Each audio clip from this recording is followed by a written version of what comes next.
But just again, going back to the story at hand, because as I say that the framework for me, when I try and bring this from a strategic perspective in terms of your model, in terms of doing business in Africa, the framework helps you, guide you, and gives you a tool in terms of how to navigate business on the African continent. But the storytelling always helps you to inspire and motivate. So going back to the Rumble in the Jungle story with Muhammad Ali, George Foreman, innovation. How was Muhammad Ali innovative? What he did is that he realized George Foreman was his opponent. He was younger than George Foreman. George Foreman was stronger than him, so he had to think out of the box. And he used the technique in boxing called rope-a-dope. And for those not familiar with boxing, if you look at me, you'll probably realize I might have boxed one stage in my life. Whether I did or not, that's a story for another day. But what Muhammad Ali did, which was absolutely mind-blowing, was that he used the ropes of the ring to absorb the punches of George Foreman for 9 rounds. And this technique is called rope-a-dope, and it was quite innovative and became popular because of Muhammad Ali in that fight. And he just talks thinking out of the box when facing a challenge. When you look at Africa with these challenges, whether it's infrastructure, whether it's health, whether it's capabilities, whether it's skills, our list is long, but all of these challenges obviously open up to opportunities. One of the things that technology has done, it has helped us leapfrog across some of these problems. In areas where there's lack of infrastructure, in areas where there's lack of communication, in areas where traditional means of educating people have failed, technology has allowed us to achieve that. And if you look at some of the stats that align to that, I was looking at this other research survey done with regards to the levels of technology penetration on the African continent using telecoms as the indicator compared to the rest of the world. The rest of the world was on less than, on average, plus or minus 60 to 50%, and Africa was skyrocketing at 82%. If you look at the investment by VCs on the African continent with the focus on tech startups, on average, it's plus or minus 5 to 7 billion US dollars per annum. And the key sectors that are attracting this investment are fintech, the e-commerce, clean tech, even health tech is coming up the line, and edutech probably not at the same level, but agri-tech, all of those are playing a key role. And this is foreign direct investment coming onto the continent. Why? Because the investors realize the potential for exponential growth off a low base, but at the same time, those kind of solutions are radically making a positive social, economical impact on the African landscape. So when you come to talk about innovation, from an Africa perspective, technology has to be there. The challenge that we have as people or businesses working on the African landscape is how do you convert that opportunity and that capability to practical and tangible economic development. In other words, the healthcare and standards go up, the education levels go up, the corruption and misgovernance goes down, and we're still a long way from there. But as an African realist, I believe that is sooner to happen than later. So I'm quite optimistic from that angle. So the third nugget is threats and opportunity, and they're a duo. One, you cannot have one without the other. If you look at the fight specifically, the opportunity for Muhammad Ali in the 1974 fight was to win the world boxing champion. But in order to do that, he had to face the threat of George Foreman. And the same applies in terms of business. Wherever there's an opportunity, there's a threat. And wherever there's a threat, there's opportunity. I've got a saying that I talk a lot about in terms of the discussions I have about doing business in Africa. One man's threat is another man's opportunity, and the vice versa is true. Coming back in terms of what we mean from an Africa perspective is that most of the challenges that we're seeing today, it could be lack of infrastructure, it could be a lack of skill sets, it could be a host of other items. One of the big questions I'm always asked as a person who's been an executive of the African continent over the last 20 years in 20 different countries is that how do you deal with corruption? And in the past, I used to battle in terms of what's the theoretical response to that.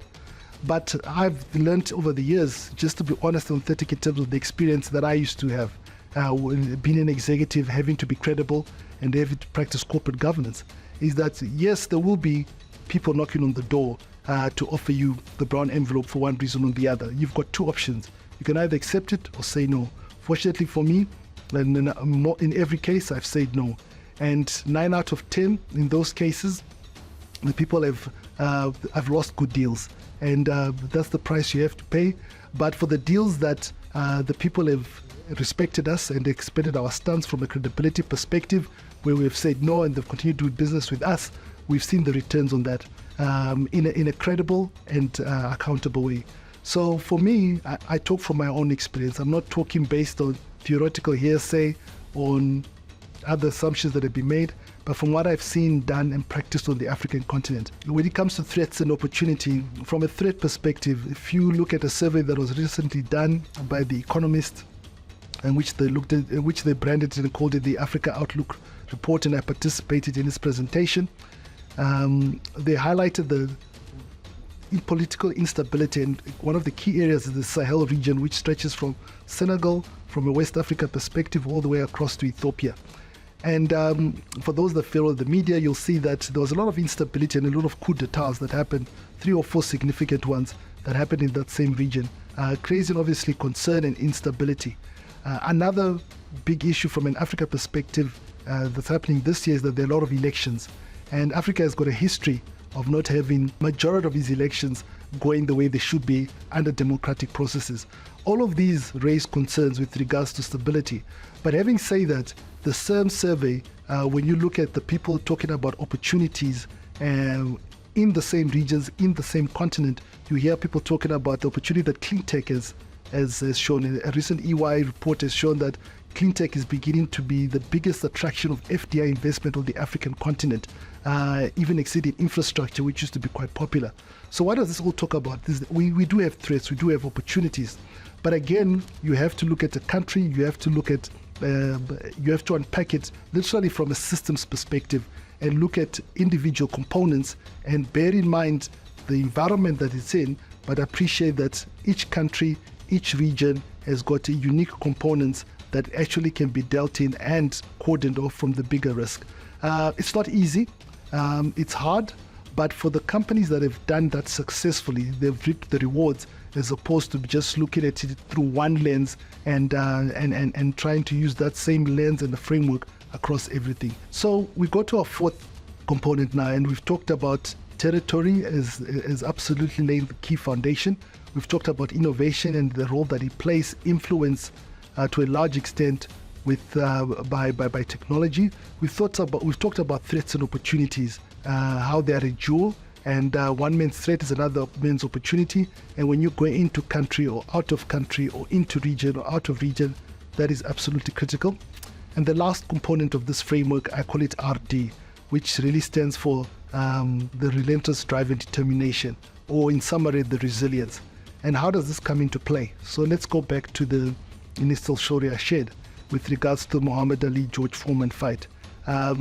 Resilience, drive and determination, as much as Muhammad Ali understood the territory in terms of the environment that he was going to fight George Foreman and capitalized on that, as much as he was innovative and he thought out of the box, as much as he realized that he had to, for the opportunity that he wanted to grasp, there was a threat he had to navigate. Over and above, he just had to have that sheer raw determination, which speaks to resilience. And ultimately, when you look at Africa, with the history, whether it's colonialism, whether it's slavery, with the challenges that are there with regards to the dynamics and the conflicts, the list can go on and on. You actually have to have that sheer gut, hard-driven heart in terms of persevering through. And the corporates, the leaders, the governments that have been successful on this continent in that aspect have got that relentless drive and determination. And that for me is the wrapper that's absolutely critical in conjunction with understanding your territory, thinking innovatively, navigating through threats and opportunities, is being resilient and determined and focused. And those are the kind of leaders that make an impact on the African continent. When it comes to giving examples of corporates that have been successful on the African continent and have making the required kind of impact that takes the content to the next level, you've got a number of examples. When you look at from a digital space, you've got companies like Flutterwave that have made payment and fintech services quite inclusive, but the model is such that they not only capitalize on the Nigerian market, the African market, but to the rest of the world.